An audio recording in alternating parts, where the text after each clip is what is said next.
하반기에 증여가 많이 늘어날 거라는 생각도 듭니다. 양도세가 안 나오거든요. 근데 이 기간을 10년으로 늘리겠다는 거예요. 또 이제 고민을 해야 되는 게 증여에 대한 부분이 있습니다. 양도소득세의 2월과세 제도 합리화. 이게 양도소득세인데 무슨 증여에 대한 부분이냐. 이제 이렇게 생각을 할 수 있어요. 근데 이것도 되게 중요한 것 중에 하나가 아마 올 하반기에 원래 상반기에 증여가 많은데 하반기에 증여가 좀 많이 늘어날 거라는 생각도 좀 듭니다. 그 이유가 뭐냐면은 우리가 부부한테 6억까지 공제를 할 수 있잖아요. 그러니까 내가 1억짜리 집을 사서 이게 6억이 되었어요. 그러면은 차익이 5억이 났죠. 근데 그 5억이 난 거를 양도세를 만약에 낸다고 하면은 비과세가 아니라면은 양도 차익에 대한 세금들이 나오겠죠. 그런데 만약에 이 아이를 증여를 하는 거예요. 누구한테? 남편이 아내한테. 그런데 6억까지가 공제가 되죠. 그러면 세금이 하나도 안 나오고 6억에 대한 취득세 4% 그냥 기본적인 현황으로만 얘기할게요. 6, 4, 24, 2,400만 원을 내는 겁니다. 근데 여기서 이제 6억을 받은 부인은 남편한테 6억짜리를 받은 부인은요 5년 정도를 유지를 하고 이 집을 6억으로 팔잖아요. 그러면은 양도소득세가 제로입니다. 만약에 7억으로 팔았다. 그러면은 1억에 대해서만 세금을 내면 됩니다. 이게 이제 증여를 통해 가지고 2월 과세 제도를 이용을 하는 겁니다. 근데 이 2월 과세가 우리가 하는 기간이 적용되는 게 5년입니다. 5년.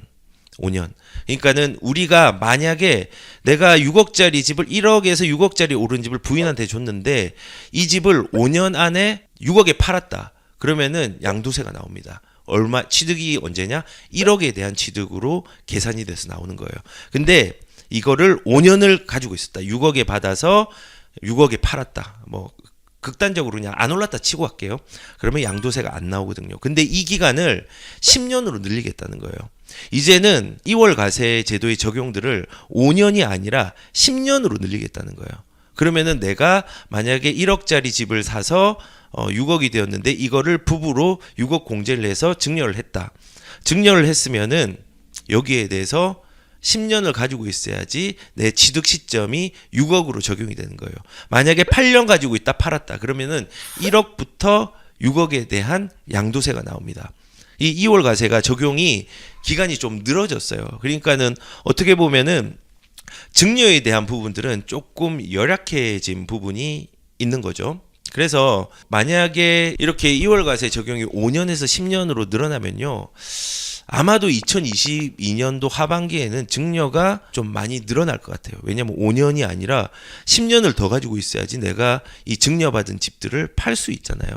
그래서 증여에 대한 부분들이 일부는 좀 증가할 수 있는 게 있다고 생각이 들어요. 원래 증여라는 거는 상반기에 상승장, 그러니까는 가격이 상승하고 시기적으로 상반기에 많이 일어나요. 왜 상반기에 일어나냐면은 6월 1일 이전에 보유세를 피하기 위해서 먼저 하고, 그리고 상승장에는 집값이 많이 오르니까 증여세나 증여취득세를 더 많이 내거나 너무 비싸게 올라지기 전에 그 증여세를 절감하기 위해서 이제 빨리 하자라고 이제 하는 거예요.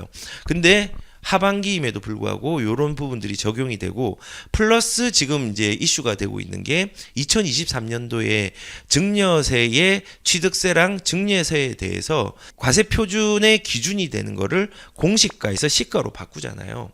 물론 아파트는 조금 상관이 없어요. 상관이 없는데 이런 부분이 이제 결합이 되어서 하반기에 증여를 많이 내려고 하는 사람들도 생기게 될 것 같아요. 근데 여기서 문제는 뭐냐? 증여가 좀 늘어나면은 안 좋은 점이 있어요. 우리가 지금 제일 필요한 게 뭐냐면요. 정상적인 거래가 되기 위해서 물량들이 나와야 되고 그 물량들이 세금이 없어지면서 거래가 돼야 돼요. 그런데 증여가 많아지면요. 거래가 묶입니다. 옛날에는 5년만 묶였잖아요. 근데 이제는 10년이 묶입니다. 증여가 많아지면은. 2023년도부터 이제 적용이 되는 거예요. 그러니까 사람들이 2020년도 2년도 하반기에 증여를 막 많이 하려고 하겠죠.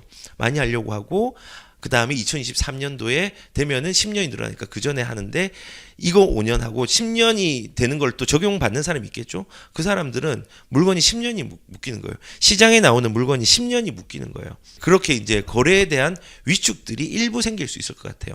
일부.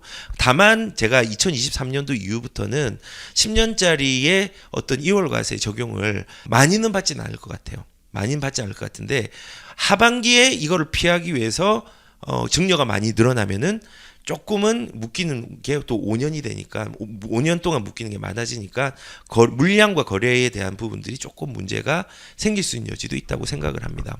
그리고 뭐 추가적으로 뭐 조금 그래도 좀 좋은 거는 증여에 대한 부분들이 우리가 자녀 직계 존비속에 대해서는 한 뭐 5천만 원밖에 되지 않는데 저번에 제가 반수현 세무사님 모시고 얘기했던 것처럼 이제는 한 1억 정도까지 요거는 좀 늘려줄 것 같으니까 요거를 기다려서 자녀를 활용해서 하는 증여들은 조금 이제 이용해도 될 거라는 생각이 듭니다.